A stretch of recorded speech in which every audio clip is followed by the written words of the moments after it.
आत्याने तर जबरदस्ती नित्याला पकडून सोफ्यावरच बसवलं. पण आता इथे नित्याची मात्र भंबेरी उडाली होती. मानस यायच्या आधी तिला काहीही करून इथून निघावं लागणार होतं, कारण तो आला तर नक्कीच ती इथे ट्रॅप होणार, यात काहीच शंका नव्हती. आत्या, अगं असं काय करते? मी इथे कशी राहू शकते? म्हणजे मी माझं सामानही आणलं नाही ना. माझे कपडे, बुक्स, माझा ब्रश, माझ्या क्रीम्स सगळंच तर तिथे आहे. म्हणून आता मी जाते आणि आजी आणि भाईशी बोलून इथे लवकरात लवकर शिफ्ट होते. मग तर झालं. नित्याच्या बोलण्यावर आत्या काहीशी विचारात पडली. तसं इथे नित्याला तिला आपलं बोलणं पटलं असं वाटताच तिनेही मोकळा श्वास घेतला. पण पुढच्या क्षणी तिच्या आत्याचा ऐकून इथे तिला तिचा गळाच आवळूसा झाला ना राव. अरे, तुझ्या सामानासाठी तुला तिथे जायची काय गरज? आपण इथे तुला सगळं नवीन सामान घेऊ. आणि राहिला तुझ्या आजीला सांगण्याचा प्रश्न, तर मी फोनवर त्यांना काय कळवायचं ते कळवते. मग तर झालं. आत्याकडे तर सर्व प्रॉब्लेमचे असलेले सोल्युशन बघून नित्याला तर कुठे डोकं आपटू असं झालं. ती तर तिला अक्षरशः फेविकॉल सारखी चिकटली होती. शेवटी नाईलाजाने नित्याने तिच्या वॉचचं बटन दाबायला पुढच्या सेकंदालाच मार्को गार्डच्या एका तुकडी बरोबर हातात गन घेऊन आत घुसला. ते बघून आत्याची तर भीतीने बुबुळच बाहेर आली. कोण आहात तुम्ही? त्या सर्वांच्या हातात गन बघून तर आत्याची आता दातखिळीच बसली आणि तिने नित्याच्या हातावरची पकड अजूनच घट्ट केली. तसं नित्याला तिचं तोंड बघून हसूच आलं. Baby, any problem?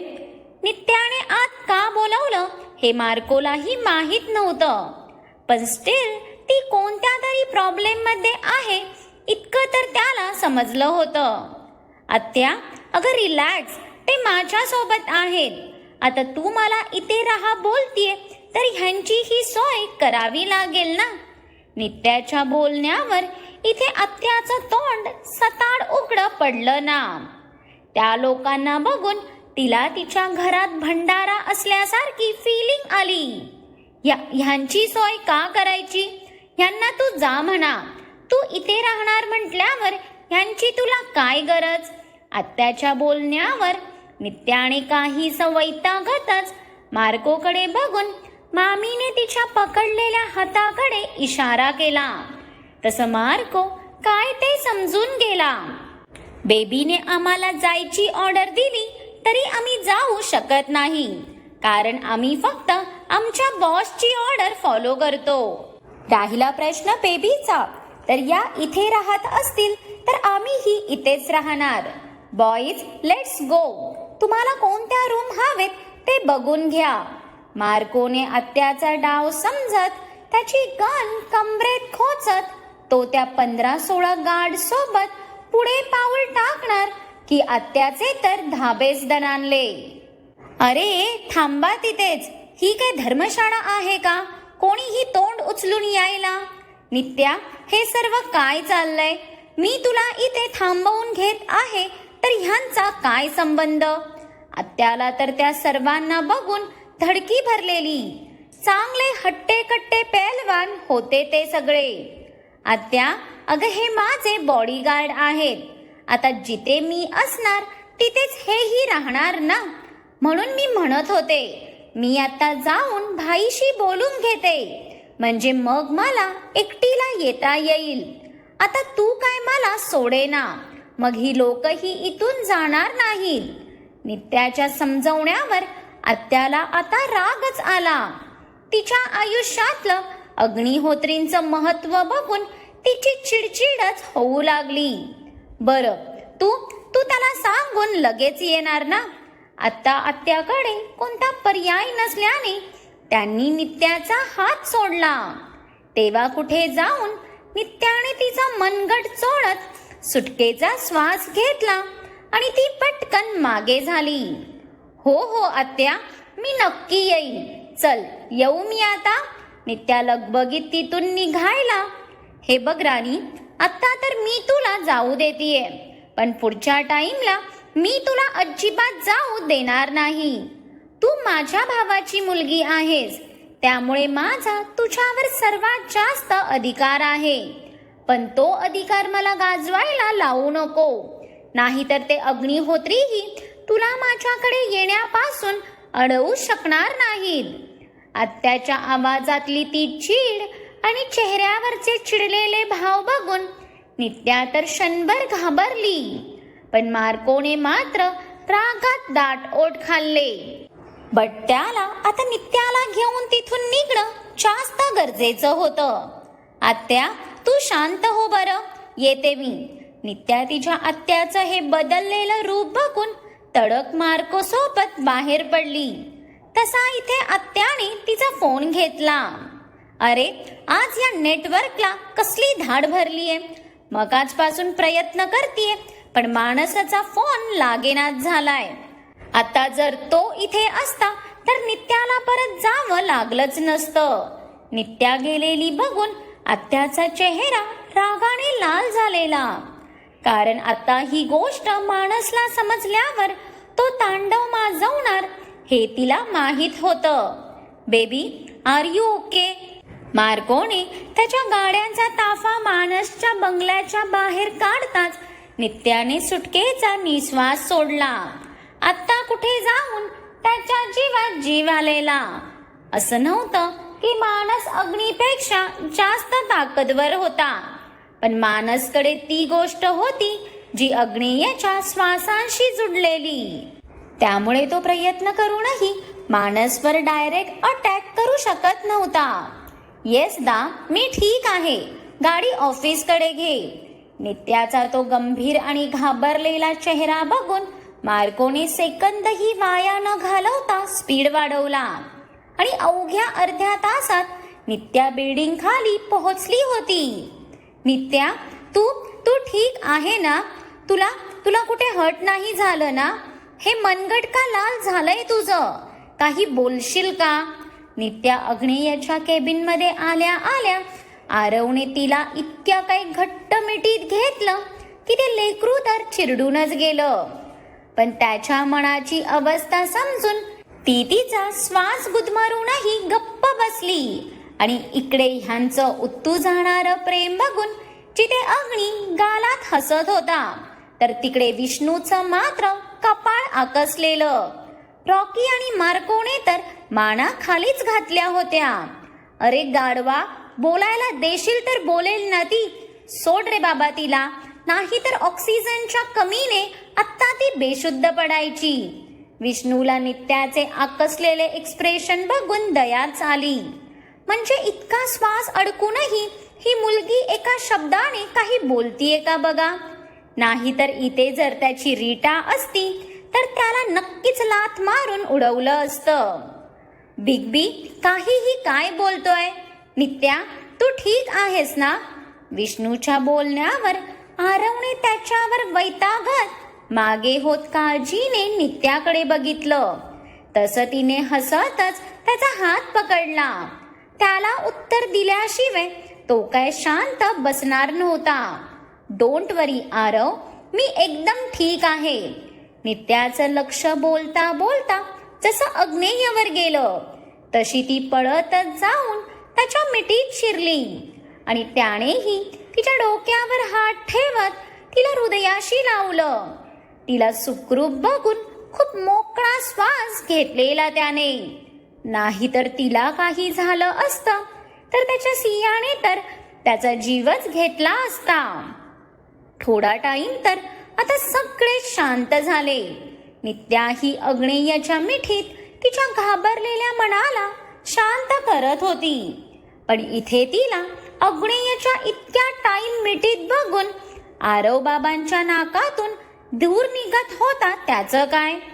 तो काय आपल्या भाईवर जळत तर बिलकुल नव्हता, पण त्याच्या शरीरात पेटलेल्या आगीला शांत करायच्या आधी ती गेली होती म्हटल्यावर आता भडका तर उठणार होता ना. नंतर तिचं मन शांत झाल्यावर नित्याने तो कॅमेरा अग्नीसमोर पकडला आणि पुढचा 1 तास त्या रूम मध्ये पिन ड्रॉप सायलेंट पसरला. प्रत्येक जण डोळ्यात प्राण आणून मानसच्या घरातली फुटेज बघत होतं. अग्नेयची तीक्ष्ण नजर तर छोट्या छोट्या गोष्टीचा आढावा घेत होती. पण जशी ती फुटेज पूर्ण झाली तसं अग्नीने रॉकीला नित्या सांगते तो मिस्टेरियस प्लेस परत रिवाइंड करायला लावला. भाई, इथेच ह्या सेक्टर मध्येच खूप जास्त थंडी होती. जणू एसीचं खूप कमी टेम्परेचर होतं तिथे. आणि ही रूम, या रूम पलीकडेच काहीतरी आहे भाई. नित्याने त्याला त्या रूम मधून बाहेर आलेल्या नर्सचं बोलणं आणि त्याची लॉक सिस्टीमही दाखवली, जी तिने फोटो काढून आणली होती. तिने इतक्या गडबडीतही नोट केलेल्या सगळ्या गोष्टी बघून फक्त अग्नेयलाच नाही तर सर्वांनाच तिचं कौतुक वाटलं.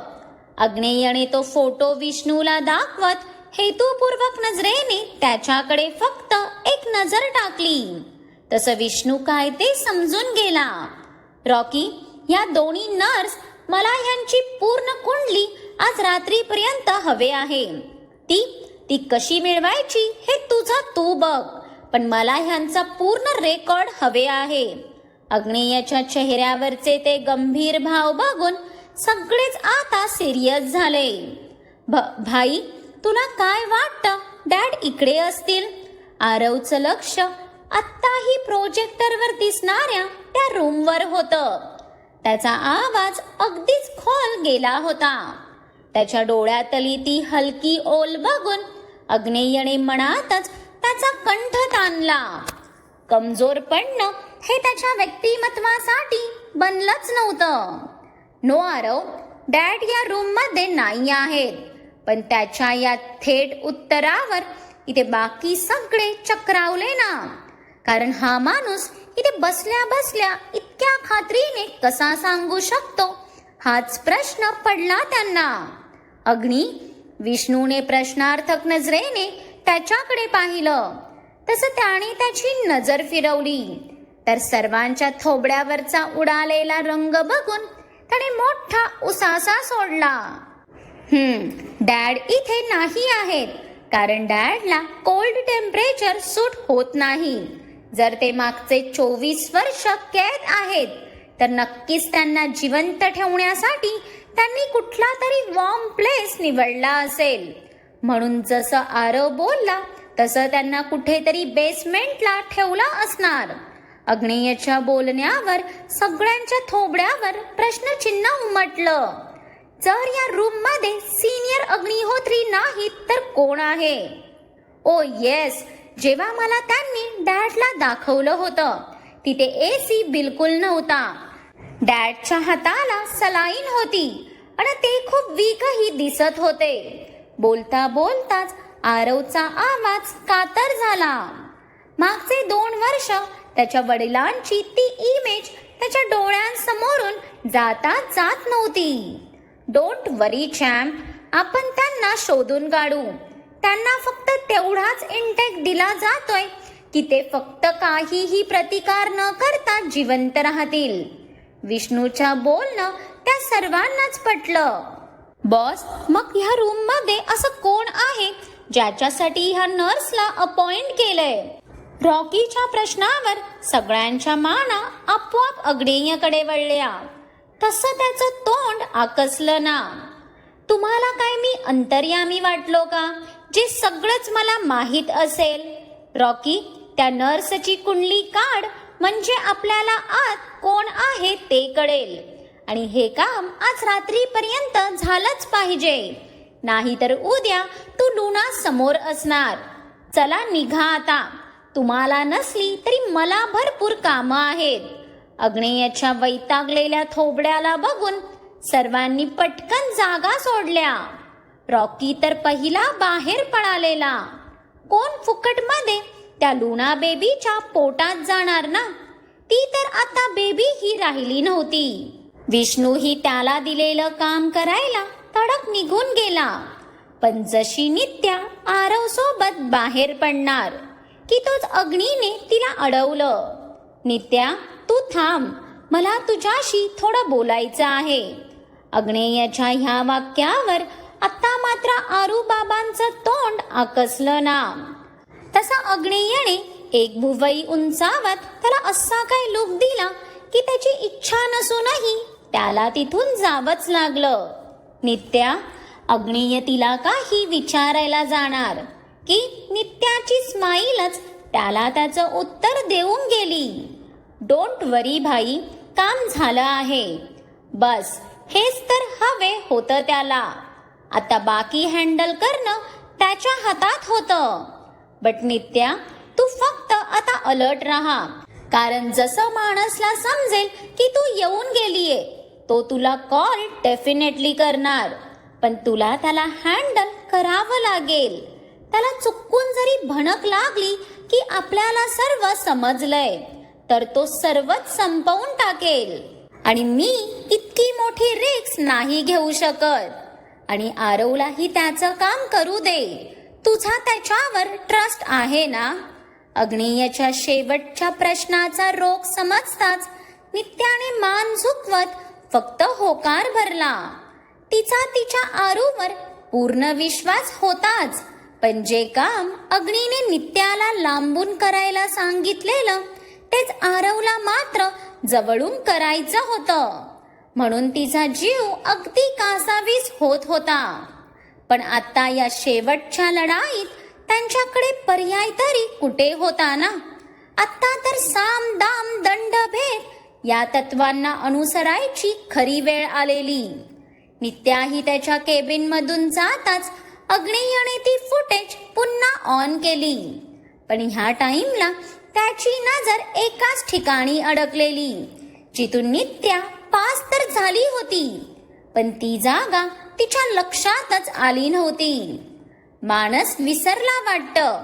यावेळी त्याचा सामना त्या आगीशी होता, जी त्याच्या घरातही न घुसता सगळं निस्तनाभूत करणार होती. मग काय वाटतं तुम्हाला? अग्नेयाचं डोकं असं कोणत्या दिशेने चाललंय ज्याची भनक कोणीच लावू शकत नाही? यावेळेस मानस खरंच अग्नेयाच्या ट्रॅप मध्ये अडकेल का, की मानसचीच कोणती वेगळी खेळी असणार? यासाठी पुढचा थरारक भाग आवर्जून बघा. आणि आजचा भाग जर आवडला असेल तर लाईक करा, कमेंट्स करा आणि खूप साऱ्या लोकांसोबत शेअर करा. आणि ज्यांनी कोणी अजून माझ्या चॅनलला सबस्क्राईब नाही केलं त्यांनी ही पूर्ण स्टोरी पाहण्यासाठी माझ्या चॅनलला सबस्क्राईब करा. आणि नवीन स्टोरी ही आता लवकरच सुरू होईल, त्यासाठी तरी निदान अपडेटेड राहा.